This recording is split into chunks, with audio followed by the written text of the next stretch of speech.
أعوذ بالله من الشيطان الرجيم. بسم الله الرحمن الرحيم. الحمد لله رب العالمين والعاقبة للمتقين والصلاة والسلام على رسولنا محمد وعلى آله وأصحابه أجمعين. أما بعد، السلام عليكم ورحمة الله وبركاته. Hurmatly Müslüman do'stlar, Allah tebaraka ve taala novatak cumuluna ediyen ve etçek taat ve ibadetlerini de etçek dua edileglerini de öz dergahına kabul eyler.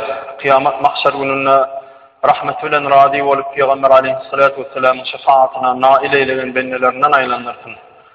O yurdumda abat, ilimde afuda, halkımda adı bir edip yurt başkanımızın il vehbeli, yurt ahmiyet tutuyan tutumlu işlerine ravaşlığı nesip etsin ve gelecek neslimizde salih ve sadık bennelerin yoluna hidayet eylesin.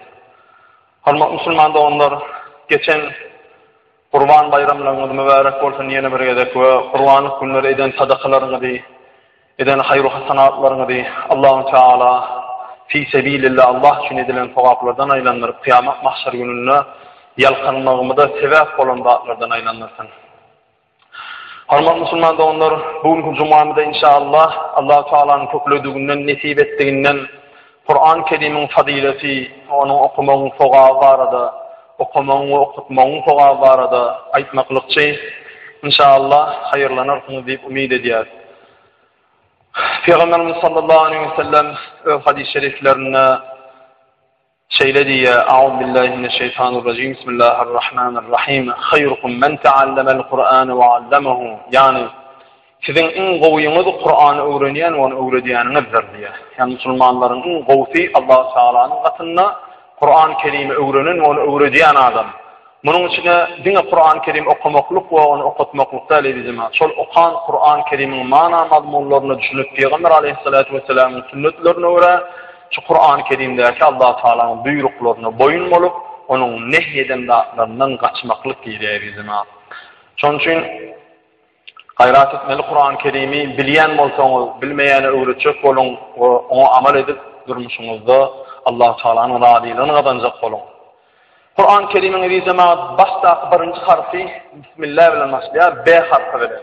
We soňky harfy da sin bilen utarýar. Minel cinneti wen nas. Şunu alimler şeýle mana berýärler.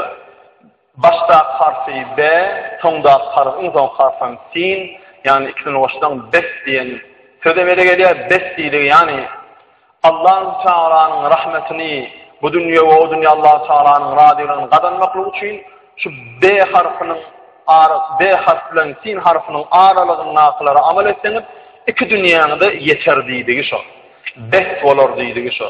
En yekfike minel kevneyni ma ataynaka beynel harfeyni. Ey benim dünýäňe de ahiretine de şu iki harfyň arasyna kadar sana bestir diye. Şoň üçin gayrat etmeli, Kur'an-ı Kerim öwrenjek bolmaly. Ahmed bin Hanbel rahmetullahi aleyh 4 mezhebiň biriniň mezhep başçysy 99 gedip düş görýär. Düşüni Allah Taalanyň görýär diýip cemaat. 99 gedip 99-njy gedip düşüni Allah Taalanyň görenini indi men indiki gedip ýene bir Allah Taalanyň görsem bir soragym bar, şu soragym berilip arzu edip görün. Günlerde bir gün nesip edýär, 100-nji gedip Allah Taalanyň görýär. Ve Allah Taalanyň düşünde görenini ol Ahmed bin Hanbel rahmetullahi aleyh şeýle soraýar. Bima yenju min adabika ya Rabbi. Ey Perwerdigarim, senin benden, senin azabından näme bilen gutular diýär. Şonu Allah Taala aýdýar: "Bi kelami ya Ahmedu." Ey Ahmed bin Hanbel, benden meniň azabymdan meniň kelamym Kur'an-ı Kerim bilen gutular diýär. Şonu Ahmed bin Hanbel ýene soraýar: "Bi fahmin aw bi gayri fahmin ya Rabbi." Ey Allah'ım, sen Kur'an okayan adam meniň azabymdan gutular diýdin. Şol Kur'an okap maniýetini düşünýän adam seniň azabyndan gutularmy? Ya da düşünmän okayan adam hem seniň azabyndan gutularmy diýip soraýar. Şonu Allah Teala şeýle jogap berýär: "Bi fahmin aw bi gayri fahmin ya Ahmedu." Ey Ahmed, isle düşünüp okatynlar, isle düşünmän okapynlar tapawudy ýok. Menin kelamymy okayan adam menin azabymdan uçular diýe. Şonuň üçin Lokman manysyny düşünýän alimlary deýişildi. Ahir Allah rızası üçün her bir adam Allah'ı razı etmek için okuya Kur'an-ı Kerim'i. Ve Allah-u Teala Kur'an-ı Kerim'i öz kelam-ı şerifini okumaklığı her bir adama netice diyen derler. Kalbinde Allah-u Teala'nın ilgileneyen dağları bolmadık. Kalbi öz mümin doğanını kirli bolmadık. Özünden özgü Müslüman doğanını ağırlamayan, özünden özgü Müslüman doğanını temtitmeyen, özünden özgü Müslüman doğanı Allah'a iman eden ve Peygamber'e iman edene gelişmeyen hareketleri etmeyen adama Allah Teala onun yağla kelami okumaklığı nesip ediyor. Şonun için Kur'an okumanı öğrenecek olmalı ve Kur'an okap bilenlere de hormat koymalı diyeceğim.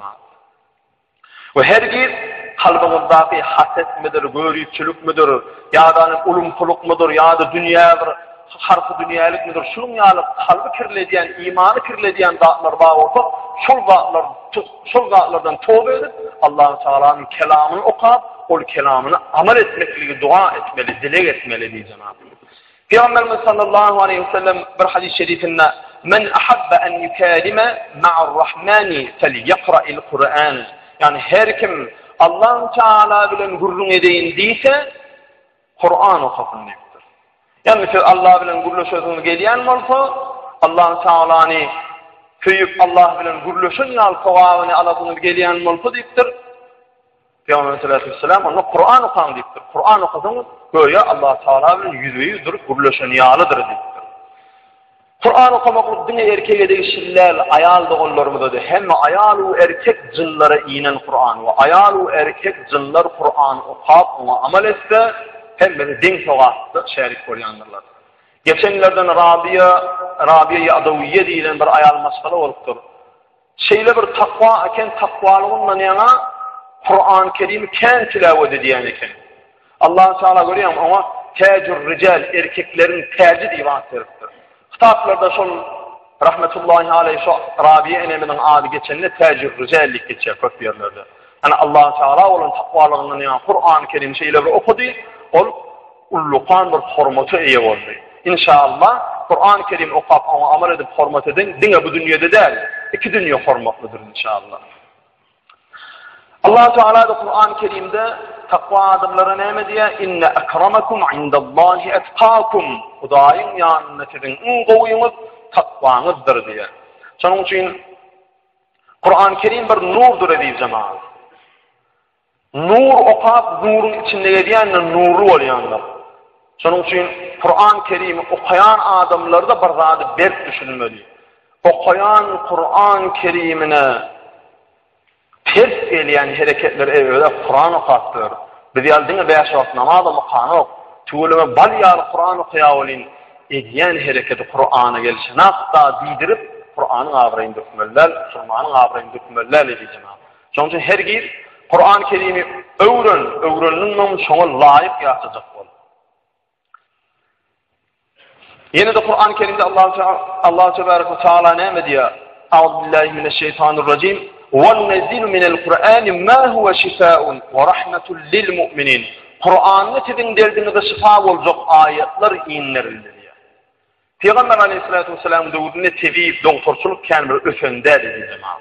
Şonuň üçin Kur'an-ı Kerim'de size şifa olacak ayetler inlerilir diye Allah Teala şondan haýsy bir ayeti okap, Kur'an-ı Kerim'in haýsy bir ayetini Allah rızası üçin okap, şoňa bir suwa dem salyp içilse şol derdinin şifa tapýan ekenler. Her de şonu ýalap şu Kur'an-ı Kerim'in güýji hiç bir wagt betelýänlerdir we hiç bir wagt gaçýanlardır.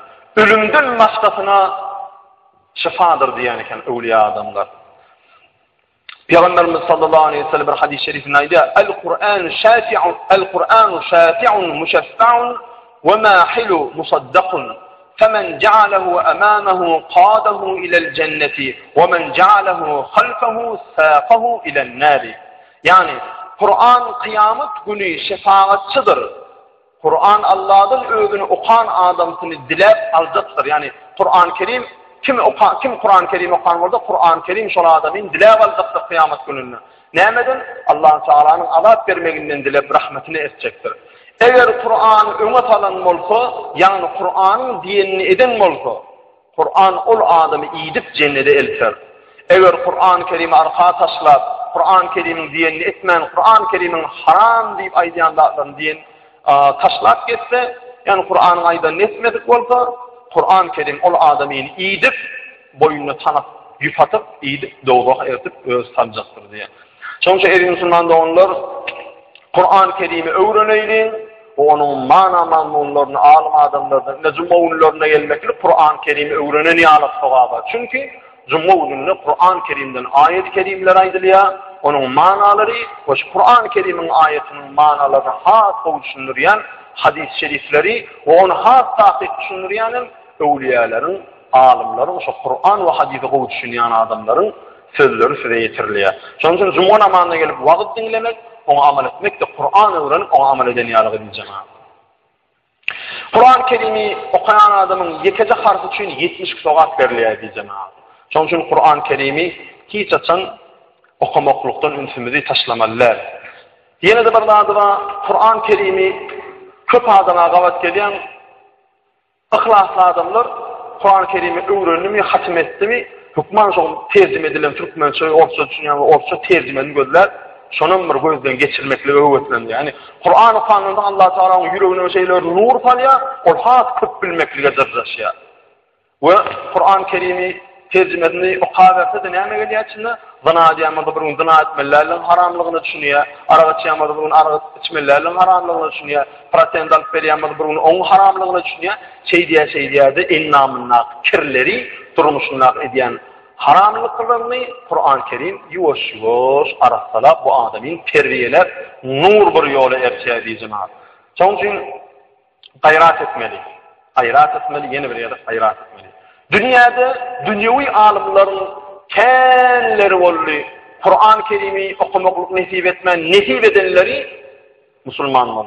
Mesela Kapitan Cousteau diýip bir Fransuz deniz öwrenji, umman, okean öwrenji, suwatly sırlaryny öwrenji alim bolup geçen hemmäňiz eşdeňizden ýatlatmakda bir fadylat bar. Şu adam bir deniziň bir gyrasynda bir derya agy suw, şor deniziň suwy bilen füýji suwuň bir garşyp bir ýerden akyp geçýäni tapýar. Ýöne Allahyň gudraty bilen şol füýji suwy bilen şor suw deniziň suwy garşmaýar diýer. Agy suw bilen füýji suw garşmaýar diýer. Bir yerden akoti garşmaya. Bir hada füýjüdi bilen aşky bir dadyň içine goýan garşmadmy? Emma şu ullukan bir derya bolup akyp deňiziň içinden garşmaya. Şunu tapdym, aç etdim diýip çykyp musulman alimleri ona çykýarda, sen meni ýaňy tapdyň diýe. Biz musulmanlarda 1400 ýyl mundan öňär bilýärmiň diýe. Kur'an-ı Kerim'de Allah Teala aýdýar. Ar-Rahman surasynda Euzubillahimineşşeytanirracim 19. ve 20. ayetinde Meracel bahrayni yelteqiyan beynehuma barzahun la yebgiyan. Biz adısı ütüyüzü bilen bir yerde yaradıp, yani bir yerde aktırıp, ikisini de birbirine bağırıştırmadık deyip Allah Teala öz kudretini Kelam Şerifinde bahsediyor.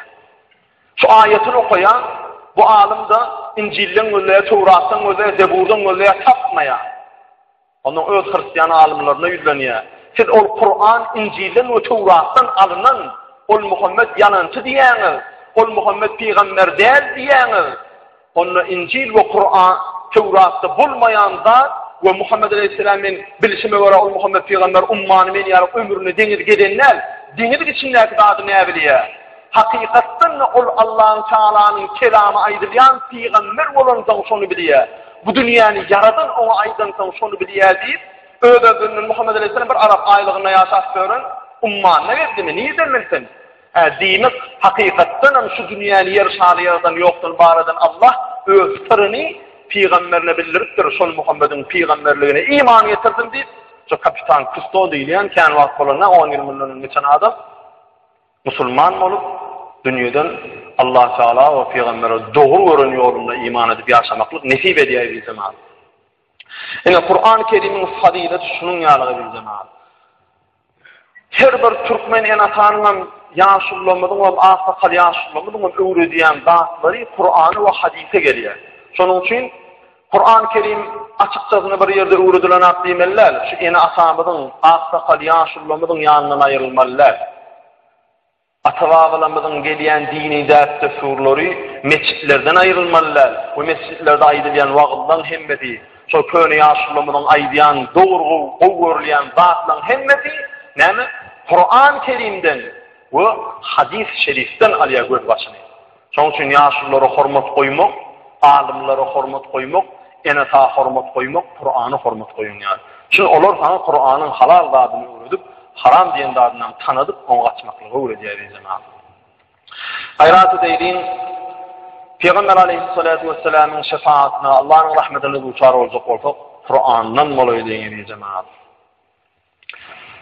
Bir vaktlarda İsa aleyhisselam bir havarilerle geliyaka, eginleşlerle geliyaka, bunu nem için aytsak bolyan, çağalarımıda edip birimizi kiçilikten Kur'an'ı öyle edip vermeli. Her bir zat özünü bar zadını vermeli. Birine bir zat sorarsan yok zadını vermeli, özünü bar zadını verir. Dövrümüzde şu ken qavat geliyenler, edil şu dövrümüzde biz neşe feriştelerin karşısında görürse hukufluğun işgârleri bilen ken yerlerde, mekteplerde, dağıtlarda, gurulundaşlyk wagtyny ýygyp geçýär şu neşe feriştelerin karşısında diýip zaman. Sonra mektep muallimlerle gurulundaş bolmada ken biýediplikleri, Türkmen ahlagyna, Türkmen ýaşlaryna, Türkmen geleceğine gelişmeyecek ken haram işler bolupdy. Şu mahalky döwürmezde. Şol nämeden gelip çykýar? Enataların ýaşullary, alimler dinlemän çağalaryny, olardan dinlän zatlaryny öwretmän soňlar gelip çykýar. Ol bir 10-njy klasy uçurmadyk çağalary gelişmeýän, hususan gyýyr maşgalaryň arasynda bolýan haramlyklar ken. Bir ene ata öň bir enatanyň çağalarynyň boşlary wada demede edipdik. Kur'an-ı Kerim'i öwrenip bilmeýän bolsak, şonu öwrenen adamlaryň ýanyna köprüge götürüp şolaryň Kur'andan we hadisten öwrenen zatlaryny öwredip, çağalarymda da şonu öwretjek bolmaly. Ol çağa bir pek, çağa bir azatda qağı diýalýar. Oň ýüzüne näme ýatdyň şo bolýar. Oň ýüzüne kiçilikden Kur'any, hadisi, ata-babalarymızdan gelen dini därslerimiň ahlaky zatlaryny ýazmaly.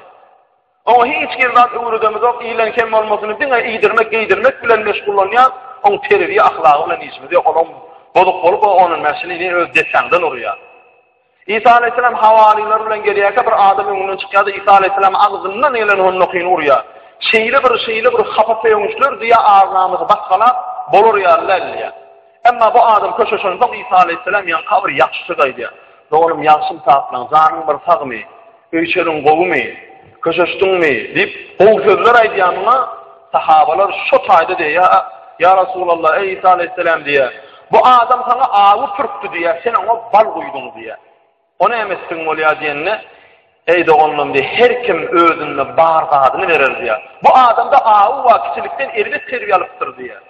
Bu awy berýär, menne awy ýok diýär, awy berer diýär, ona awy türkýär. Menne bar wa, menne ona bar gadym berýär. Şoň üçin çağalarımız da gelecekte bizim elimizden tutup bizim hatamız, bilimizin kuvvati, gözümüzün görücü olur misleyen olsak, onu Kur'an-ı Kerim ve hadis-i şerif ve şu Kur'an hadise göre terbiyelenen Türkmen dini dersli turlarımızı öğretmeli diyeceğim ha. Şundan gafil koymalılar.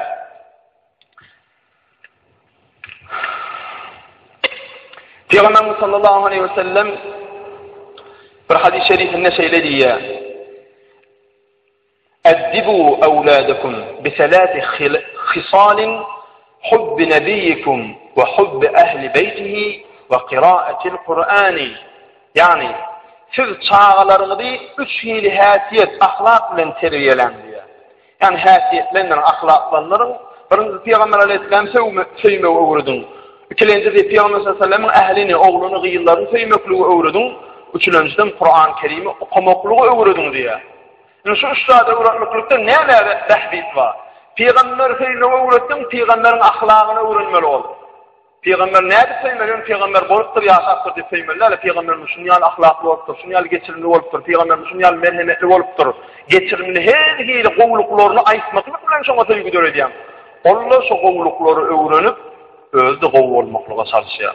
Ählini öwrenmeklikde şonýaly Peygamberimiz şonu öwredin we Kur'any okumaklyga öwredin diýär. Çünki Kur'an okuyan adam ýaşlygyny öwrenip bir yetkinjekleri hatmy mozurusunda geçici döwründe bir atyk bir erwetlige bir başwuraýsa da yeri gelse ýene de Kur'an-ı Kerim'in hormatyna ýene dolanyp aýlanyp öňküje dogry ýoluna gelýär jemaat. Şoň üçin şondan gafil goýmalylar. Allah Teala da Kur'an-ı Kerim'de inne hadal Kur'ana yehdi lilleti hiye aqwam.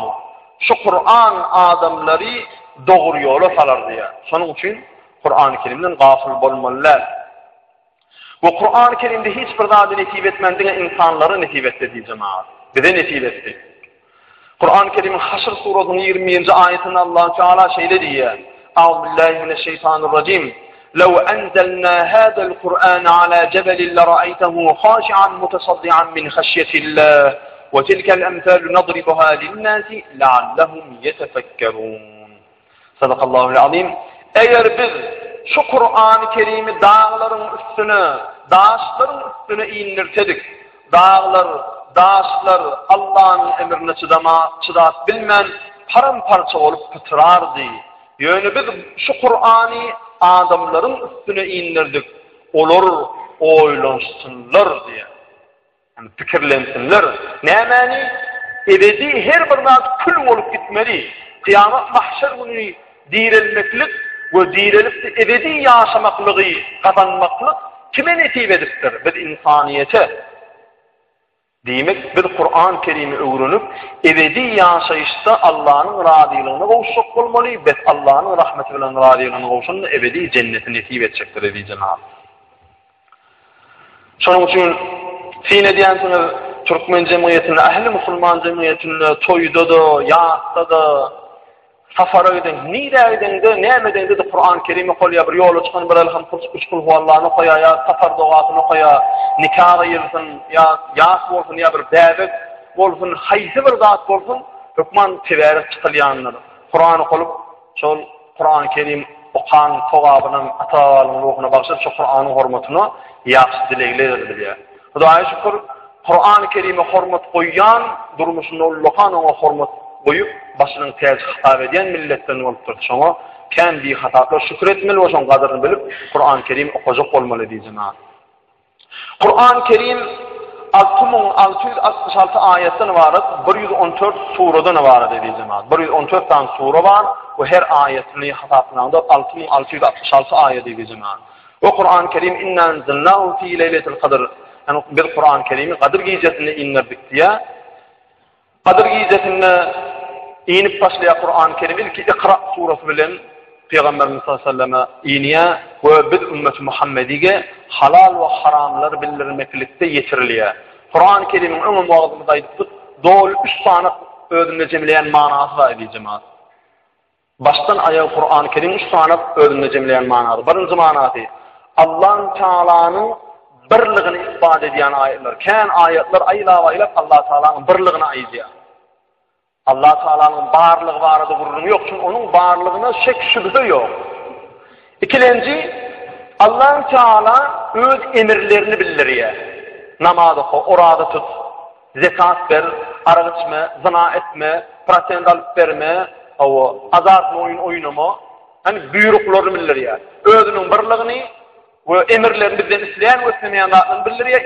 Üçüncü manası. Bizden ötüp geçen önkü ata-babalarımızın, geçen nesillerin Kur'an-ı Kerim'de uyonunu nine varıptır. Yani Allah Teala'nın buyruklarını boyun bolonunu nine varıptır. Boyun olman asi olonunu nine varıptır. Rovayatlar. Allah'ın bir bilmeli, onun buyruklarını boyun bolmanlar. Şu savunlarım rovayatlar bir topar peygamberlerin ve Allah boyun bolman faraoniyalık adamların gurrunları berliye. Ey bennem, meni bir bilip, menin buyruklarıma boyun bolanların şu goğulukları eriye. Ey bennem, meni bir bilip, ya men bir bilmän, ya men bir bilibem, haramlıklardan kaçmadık adamlar, şu erbetliklere var ya, deyip, düşünürme, kulüp bilen bağışlı. Şoň üçin gayrat edelim, Kur'an-ı Kerim'den gafil galmaylyň edýjem. Peygamberimiz sallallahu aleyhi ve sellem, yine de bir hadis-i şerifinde, men qara'a kul huvallahu ahadun 1000 مرة فقد اشترى نفسه من الله عز وجل. Haydi bir adam kul huvallahu ahad yani İhlas suresini 100 min edip okusa şol adam öz nefsini Allah'dan satın aldı deyipdir Peygamber sallallahu aleyhi ve sellem. Başka bir hadisinde her kim her gün gece yatanına Sure-i Mülk, yani tevaret çıkardılayanlar bizde. Yani tevaret suresi her gün yatmanka okusa deyipdir. Şol adam eğer şol gece öleyse gün cennete düşer deyipdir. Yine bir hadisinde men qara'a Yasin gufira lehu ma taqaddama min dembihi. Hayta bir adam Yasin suresini okusa onun günahları bağışlanır deyipdir. Şunun için gayret edelim. Kur'an-ı Kerim'den gafil bolmayın ey cemaat.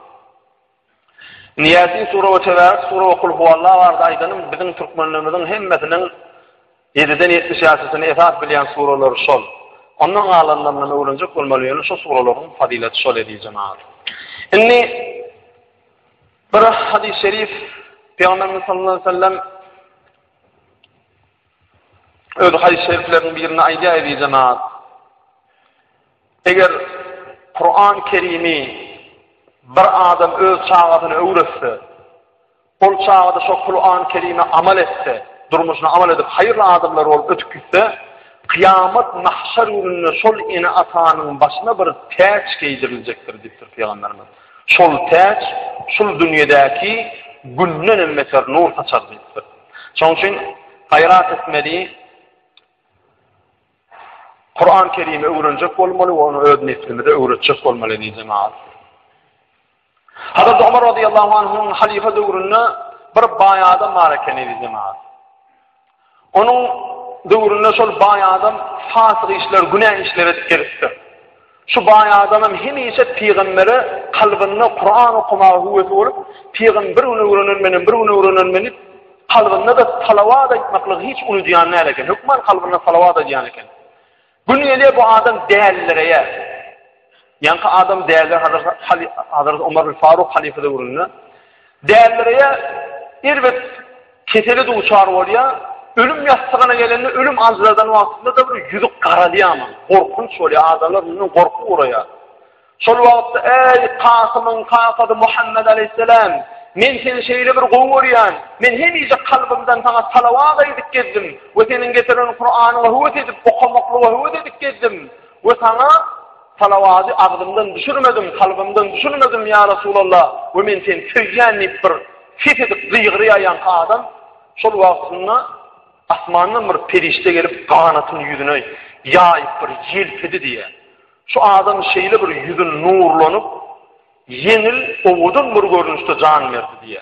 O adamlar cenazasını okap şu adamın caylanlarına lehede koyunlarına şu adam gayip olup gitiye. Gitenine şeyle bir ses ovan eşitiliye. Hakikatten kabırda şu bennenin özü koyulmadı. Dini onun keseni koyuldu. Çünkü Peygamberimiz sallallahu aleyhi ve sellem aydan salavadı ol bennenin kabırından aldı ve cennete koydu diye. O cenazası okulundan son Müslüman adamların düşüşüne girip başlayan adam. Ki adamlar düşüşünü görüyor, yankı adam Kur'an'ı hüvetlenen ve Peygamberimize salavatı ağzından düşürmediği adamların düşüşüne giriyor düşüşünü. Yerden asman aralıkta yankı adam ayeti fatih'i gırtlıyor diye. Hayta ayeti Euzubillahimineşşeytanirracim. İnnallaha ve melâketehu yusallûne alen nebî. Ya eyyühellezîne âmenû sallu aleyhi ve sellimu teslîmâ diyen ayeti oka asmanını gayip gör diye şunun ruhu. Bu ayet ne? İnnallaha hakikaten Allah ve melâketehu ve onun melekleri, ferişteleri yusallûne alen nebî. Nebiyine, peygamberine salavat etti. Ya eyyühellezine amenu, ey iman edenler, ey müminler, sallu aleyhi ve sellimu teslima. Boyun olmakluk bilen, hormat koymakluk bilen, salava ve salam aydın ol Resulümüz diye. Yani men Allah olup, feriştelerim olup peygamberimize salavat aydiyan diye. Ey iman edenler, siz de ol peygamber aleyhisselam'a salat salam getirin, salam aydın, salavat getirin diye. Sonun için hutbada yeri gelene yatsızlayın, her yerdeki yatsızlayın, onu duyan edeceğim ha. Ortak hutba amam çıkanına, dik durup ortak hutbanın okanmasına İnna Allahu melâketuhu yusallûne alen nebi ya eyyühellezîne âmenû sallu aleyhi ve sellimu teslîmâ deyip elini terip Allah'ın salli berip okuyanlar, şonda sizem içinizden okumalıydı cemaat. Şu ayet okulan yerine eşten adamın salavada etmesi vacip bolýar cemaat. Şoň üçin häzirem hemmemiz içimizden salavada eýlerin. Allahumme salli Muhammed ve ala alihi ve ashabihi ecmaîn. Ve ahiru da'wana elhamdülillahi rabbil alamin. Eyvar odaya izleyen ve nasihatları amal edip halkımıza, vatanımıza, prezidentimize, İlimde günümde hayırlı benneler olmaklığı nasip eyle ya Rabbi. Allahümme tekabbel minna enneke entes semî'ul alîm bi rahmetike. Allah. Cümle ümmet Muhammed.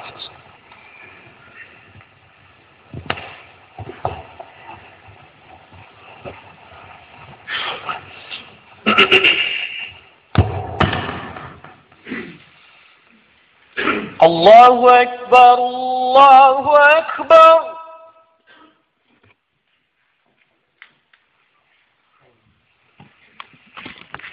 Allah